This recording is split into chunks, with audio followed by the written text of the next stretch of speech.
Hello दोस्तों, आज हम बात करेंगे समय का हिसाब किताब। यहाँ पे देखते हैं।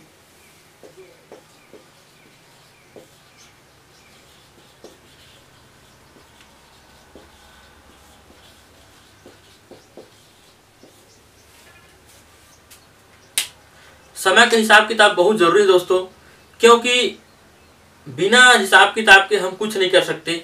जैसे आपको भी पता होगा कि हम पैसे का हिसाब किताब रखते हैं कि हमने कहाँ पे खर्च किया है और कितना खर्च किया है, कब खर्च किया है, कौन सा बेफजूल खर्च हुआ है, इन सब का हिसाब किताब रखते हैं दोस्तों। उसी प्रकार से समय का भी हिसाब किताब हमें लिख कर रखना दोस्तों अपने डायरी। दोस्तों, समय को मैं आपको पहले भी बता चुका हूँ कि समय कितना इंपॉर्टेंट है। आपको बताया हुआ है दोस्तों कि एक साल में अगर आप जितना पैसा कमाना चाहते हैं, ठीक है, उसके बारे में बताया था कि आप एक माह में कितना कमा सकते हो। मतलब आपके लिए एक माह कितना इंपॉर्टेंट है, एक दिन कितना इंपॉर्टेंट है, एक घंटा कितना इंपॉर्टेंट है, और साथ ही साथ बताया था एक मिनट। इन सभी का आपको मूल्य बताया था दोस्तों कि एक साल में आपका कितने का मूल्य है, एक महीने का आपका कितने का मूल्य है, एक दिन का, एक घंटा का और एक मिनट का।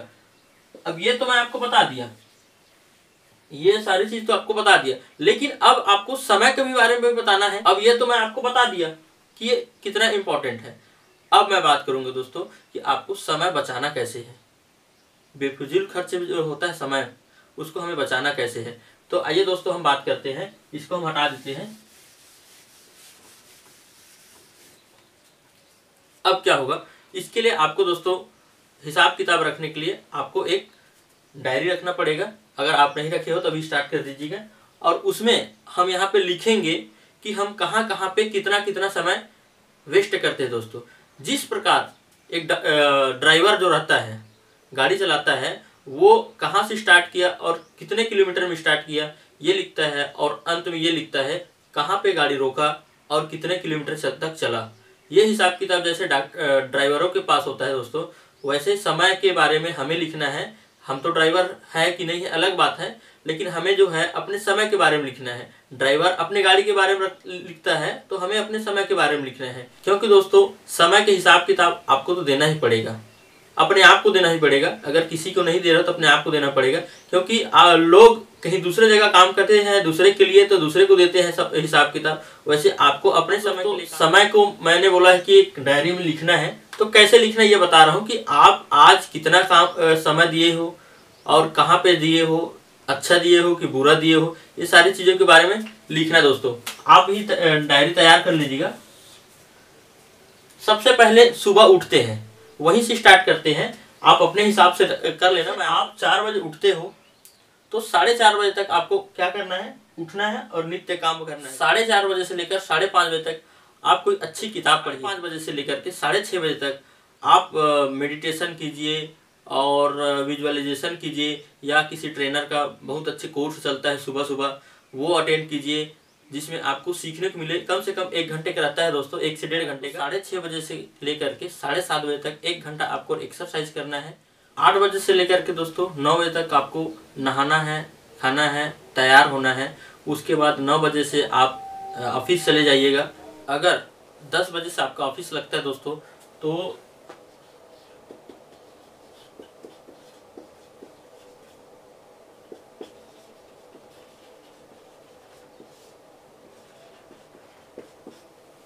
9 बजे से लेकर के 10 बजे जो रहता है रूटीन, उसमें हो सकता है आपका जो ऑफिस का दूरी है, हो सकता है आधे घंटे का, हो सकता है 1 घंटे का हो।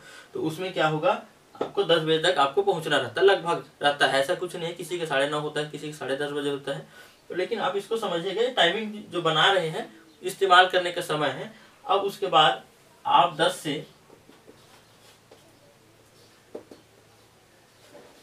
अब ये शाम हो जाता है, ये सुबह रहता है, ये शाम 6 बजे तक।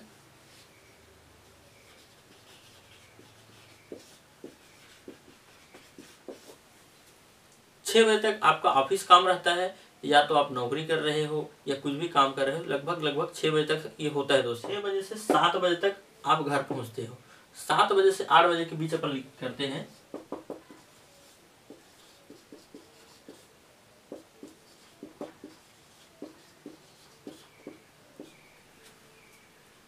इस बीच में पहुंचने के बाद फ्रेश वगैरह हो जाते हैं 10-15 मिनट में।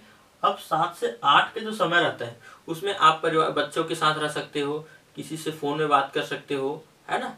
ये आपका रहता है 8 बजे तक।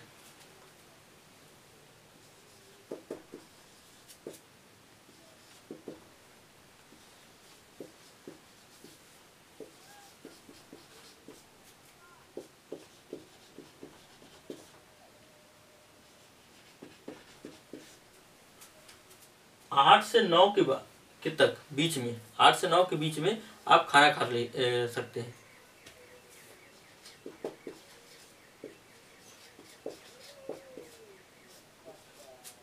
इसको आप रात भी बोल सकते हो, शाम भी बोल सकते हो। 9 बजे से लेकर के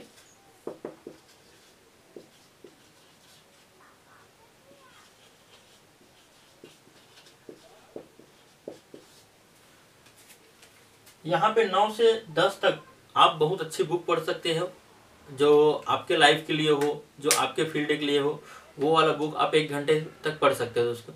उसके बाद 10 बजने के बाद आप आराम से सो सकते हो। उसके बाद फिर दूसरे दिन आपको सुबह 4 बजे उठ करके ये सारे नित्य काम करना है। इस तरीके से अगर आप चार्ट बनाते हो, देखो तरीका यही रहेगा, आप समय को ऊपर नीचे कर सकते हो। जैसे आपका ऑफिस जो है हो सके 10 मिनट में पहुंचते होंगे, तो उस बीच में जो आपका 50 मिनट का जो समय है उसको किसी में कम या किसी में ज़्यादा कर सकते हैं, है ना। आप अपने मोबाइल में बात करने के लिए सुबह या शाम आधा घंटा अलग से और निकाल सकते हैं। उसके बाद ऐसे चार्ट बनाने के बाद दोस्तों, आप इस चार्ट को 1 सप्ताह करने के बाद अब इसको रविवार को बैठ कर देखिएगा कि आपने कहाँ पे कितना समय सही दिया हुआ है।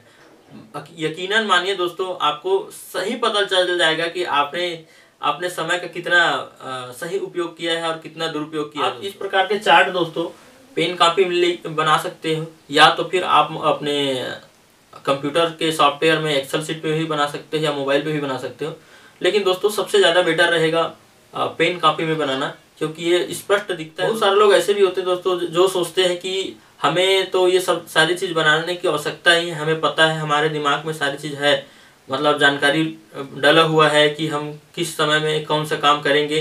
तो सही मायने में देखा जाए दोस्तों, तो ऐसा करने से कुछ नहीं होता है। जब तक आपके सामने में कुछ स्पष्ट नहीं होगा तब तक आपको समझ ही नहीं आएगा। लिखित में होना चाहिए हर चीज़। ये जो लिस्ट है आपके एक्सरे की तरह होता है। जिस प्रकार अगर बीमार पड़ते हैं लोग, तो डॉक्टर उसको बहुत सारे टेस्ट या एक्सरे के लिए देता है, तो उसमें समझ आता है कि उसमें बीमारी कहाँ पे है। वैसे हमें भी पता चलेगा कि रियल में हम अपना समय कहाँ पे वेस्ट कर रहे हैं। मैं एक चीज़ और बताना चाह रहा हूँ कि ये जो लिस्ट अगर आप बनाओगे तो बहुत सारी चीज़ को आपको छोड़ना पड़ेगा। दरअसल हमें इसका महत्व तो पता ही नहीं रहता है, क्योंकि हम इसको बनाए नहीं रहते हैं, इसलिए समय का महत्व नहीं रहता है। इसीलिए हम लोग इन सारी चीज़ को बोल सकते हैं, झल्ला जाते हैं, किसी के ऊपर चिढ़ जाते हैं कि मैं कभी अपने समय का वेस्ट नहीं करता, मैं सही समय इस्तेमाल कर रहा हूँ। ऐसा होता है, लेकिन ये बनाने के बाद ही पता चलता है। दोस्तों मैंने आपको बताया कि समय के हिसाब किताब अब लिख कर चार्ट में बनाइएगा कि आप किस किस समय पे क्या क्या कर रहे हैं। दोस्तों आप अभी तक मेरे चैनल को सब्सक्राइब नहीं किए तो सब्सक्राइब कर लीजिएगा, और इस वीडियो को दोस्तों बहुत ज़्यादा लोगों को शेयर कीजिएगा। और साथ ही साथ मैं कहना चाहूँगा दोस्तों कि आप जो है मेरे वीडियो को ध्यानपूर्वक प्रेम पूर्वक देखने के लिए आपको बहुत बहुत धन्यवाद।